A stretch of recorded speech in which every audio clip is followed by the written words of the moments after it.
The Democratic showdown. Former Vice President Joe Biden taking center stage, coming face-to-face with Senator Bernie Sanders and Democratic challengers in their first major test in the race for president. Also tonight, that horrific shark attack. An American college student killed by 3 sharks while snorkeling off the Bahamas. Her mother just a few feet away when it happened. The extreme heat warning, 3 hot car deaths involving children in the same state just this week. The East bracing for the first heat wave of the season. The deadly crash landing, a passenger shooting video as it happens. The plane skidding off the runway, slamming into a building, erupting in smoke and flames. Break in the case, that college student missing in Utah, last seen on this surveillance video. Police now searching the home of a person of interest. The potential clue discovered on Facebook. Parents punished. An update on that Little League brawl. Police now identifying the mothers and fathers slugging it out on a ball field. What they're now facing. And amazing rescue. The teenager spotting a toddler in danger, catching her before she hits the sidewalk. Tonight, the hero and child reunited. This is ABC World News Tonight with David Muir. And good evening. It's great to have you with us on a busy Thursday night. I'm Tom Yamas, in for David. And we begin tonight with round 2 of the Democratic debate. The second wave of 10 candidates taking the stage in Miami. Joe Biden and Bernie Sanders front and center. The former vice president and early frontrunner will be tested in the national spotlight. Senator Bernie Sanders standing at his side. Polls show him in second place. Also on stage tonight, Senator Kamala Harris, who has already gone after Biden on both race and criminal justice issues. No one mentioning Joe Biden's name in round 1 of the debate. That likely will not be the case tonight. ABC's Mary Bruce is in Miami to lead us off. Joe Biden arriving at the debate site. Tonight, all eyes on him. Mr. Vice President, are you ready for tonight? I think so. What's the strategy?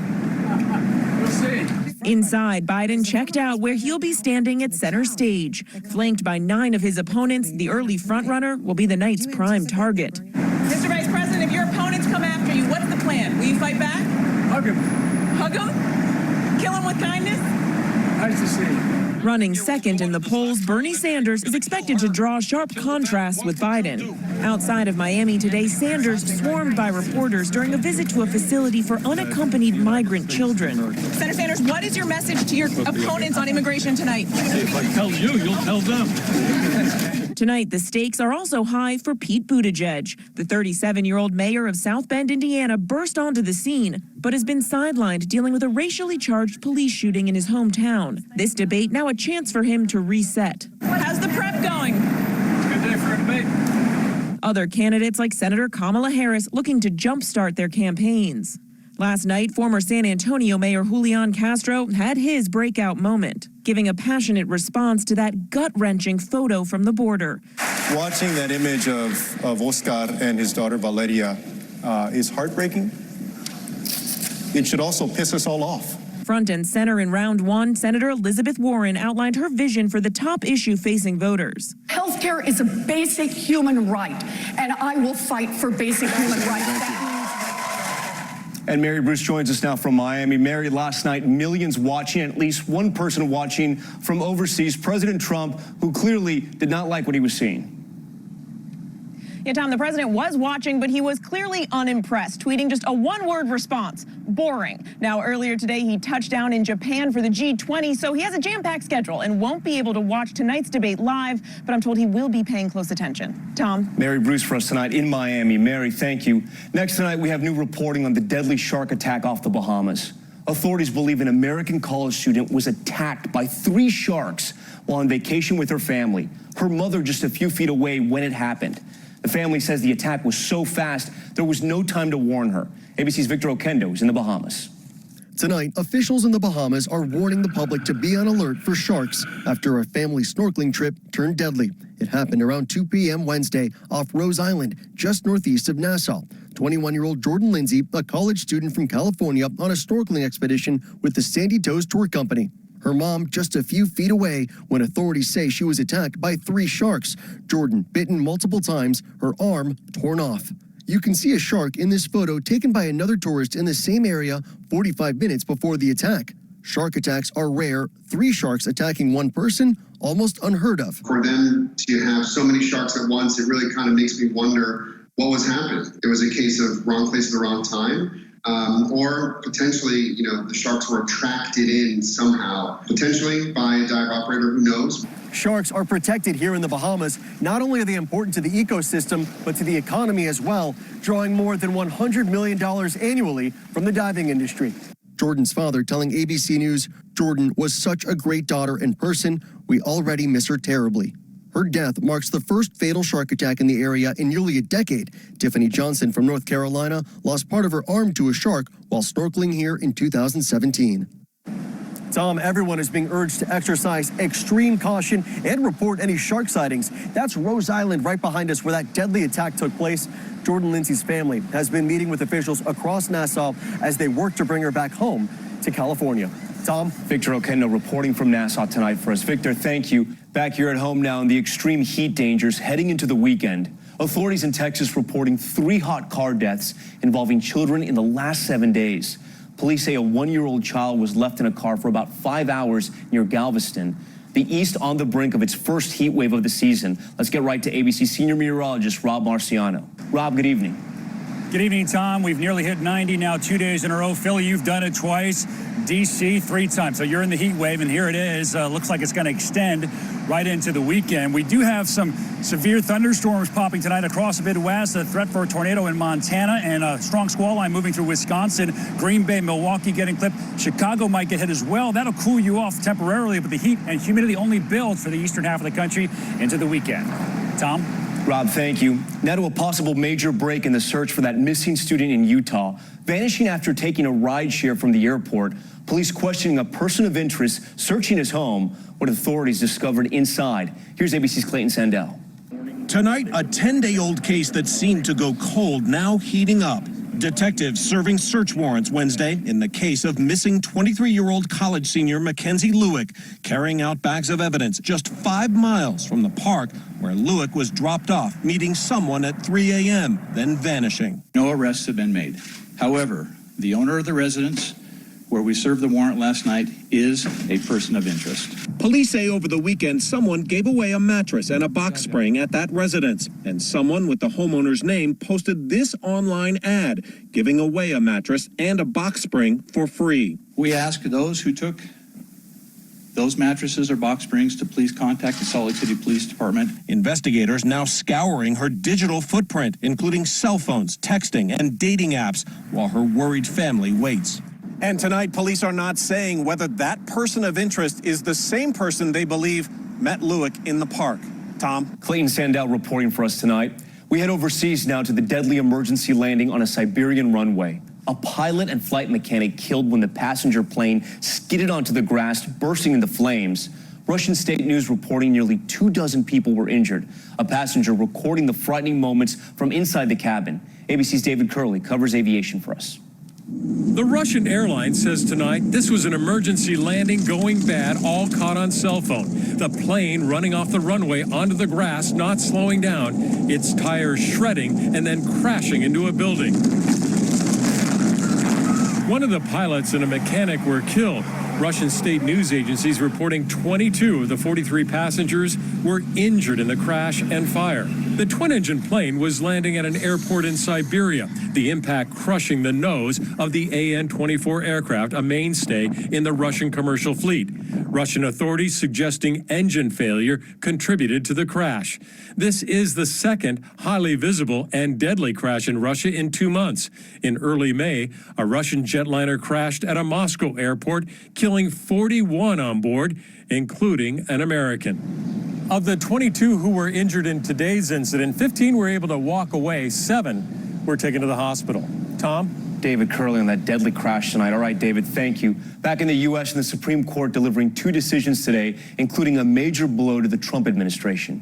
Chief Justice John Roberts, the deciding factor, blocking the White House from adding a citizenship question to the 2020 census. President Trump calling the decision, quote, totally ridiculous, and now threatening to delay the census. ABC senior national correspondent Terry Moran is at the Supreme Court. Tonight, President Trump's already fighting back against the Supreme Court census decision, tweeting from Japan, "I have asked the lawyers if they can delay the census, no matter how long, until the United States Supreme Court is given additional information." The Trump administration was planning to add a question to the 2020 census, asking every person living in the U.S., "Are you a citizen?" Can you imagine you send out a census and you're not allowed to say whether or not a person's an American citizen? But the Census Bureau itself estimated that millions of people, mostly minorities, would decline to answer that question and go uncounted, a crucial issue since the census is used to decide how many seats each state gets in the House of Representatives and how federal spending is distributed. Chief Justice John Roberts joining the 4 liberal justices, hammering the administration's claim offered by Commerce Secretary Wilbur Ross that they added the question only to help enforce the Voting Rights Act. Roberts calling that contrived and a distraction, writing, "The evidence tells a story that does not match the explanation the secretary gave for his decision." That stinging rebuke announced after Roberts sided with his conservative colleagues, ruling that federal courts do not have the power to intervene and stop even the most extreme forms of partisan gerrymandering. Lawmakers in several states have been using census data to draw congressional districts for openly partisan reasons, as one legislator admitted in North Carolina. I propose that we draw the maps to give a partisan advantage to 10 Republicans and 3 Democrats, because I do not believe it's possible to draw a map with 11 Republicans and 2 Democrats. Justice Elena Kagan today with an emotional dissent, writing, "If left unchecked, gerrymanders may irreparably damage our system of government." As for President Trump's call to delay the census, that'll be tough. Congress sets the schedule. They'd have to vote to change it. The logistics are daunting. And while the court said it's willing to consider another version of this case, the clock is ticking. Tom? Terry Moran for us tonight. Terry, thank you. Next tonight to news about President Trump's latest accuser, the 17th woman to come forward. Writer E. Jean Carroll claiming she was sexually assaulted by the president in the 90s. 2 friends, including a former news anchor, now sharing the moment she confided in them about. Here's ABC's David Wright. 2 longtime friends of writer E. Jean Carroll now say she called them shortly after Donald Trump allegedly assaulted her in a dressing room at Bergdorf Goodman in the mid-1990s. The minute I was in there, he shut the door and pushed me up against the wall and bang, banged my head on the wall and kissed me. It was so shocking. Carroll says that it got even worse and that she told 2 friends at the time. Today, both came forward, joining her for an interview with the New York Times. Lisa Birnbach, best-selling author of the Preppy Handbook, says Carroll called her immediately after she left Bergdorf's. I remember her saying repeatedly, "He pulled down my tights." Birnbach says in the moment, Carroll laughed it off. And I said, "What? He raped you?" Oh. And you said, he kept pulling down, he pulled down my tights. He pulled down my tights. Birnbach says she tried to convince Carroll to call the cops right away. It was horrible. We fought. And I said, "Let's go to the police." "No." "Come to my house." "No, I want to go home." Right. "I'll take you to the police." "No." It was 15 minutes of my life. It's over. Don't ever tell anybody. I just had to tell you. A few days later, E. Jean Carroll called another friend, veteran news anchor Carol Martin. From what I could sense of you, you were handling it as you handle things. Her advice, very different from Birnbach's. I said, don't tell anybody. I wouldn't tell anybody this. And Carol didn't, until now, when she describes the alleged sexual assault in graphic detail in her new book. The president dismisses her claims, telling The Hill, "I'll say it with great respect. Number 1, she's not my type. Number 2, it never happened." Carol has been attacked by skeptics. Even now, she doesn't use the word rape to describe what happened to her, saying today, "It was an episode. It was a fight, not a crime." Her 2 friends say they're coming forward now to back her up. Tom? David, thank you. Now to the humanitarian crisis at the border. Late today, the House voting in favor of the Senate's $4.6 billion emergency aid package. Speaker Nancy Pelosi reluctantly supporting the bill, hoping to rush resources to migrant children in government holding facilities right now before Congress goes on break. Many Democrats, though angry some money will fund ICE, Pelosi telling her party, quote, "the children come first."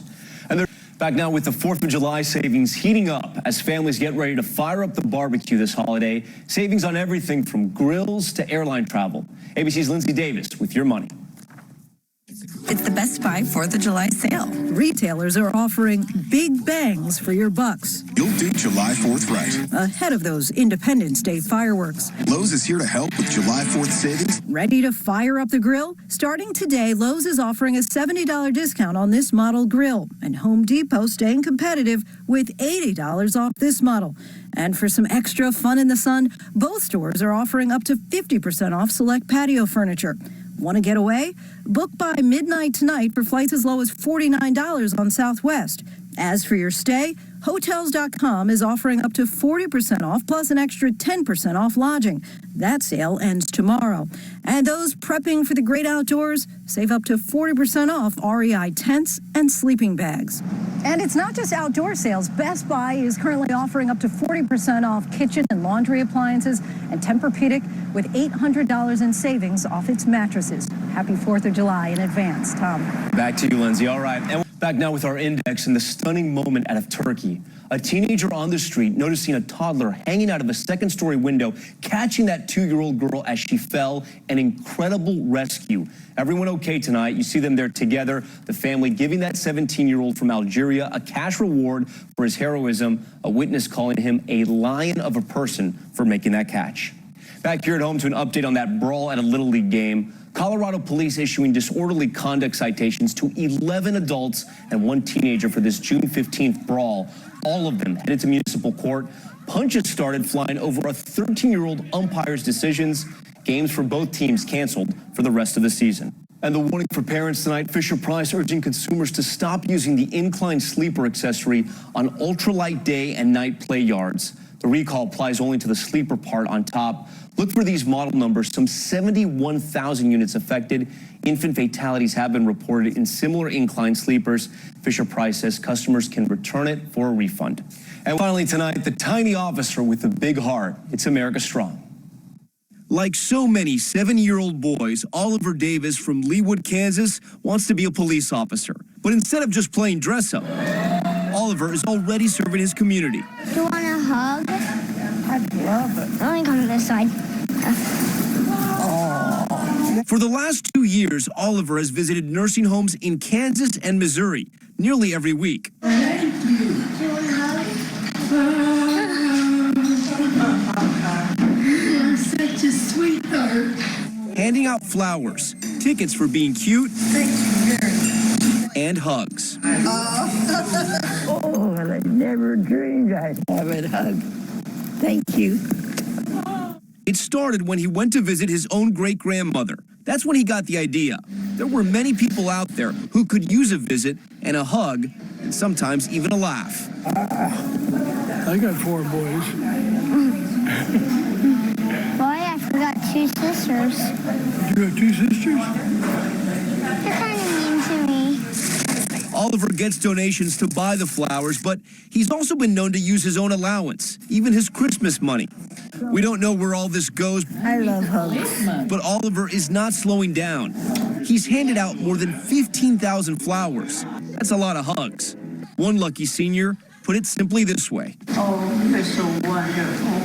I wish we had more people like you. Oliver, for his part, says he does it just to make people smile. He's made us smile, so we thank Oliver for that. We thank you for watching. I'm Tom Yamas. I'll see you right back here tomorrow. Good night.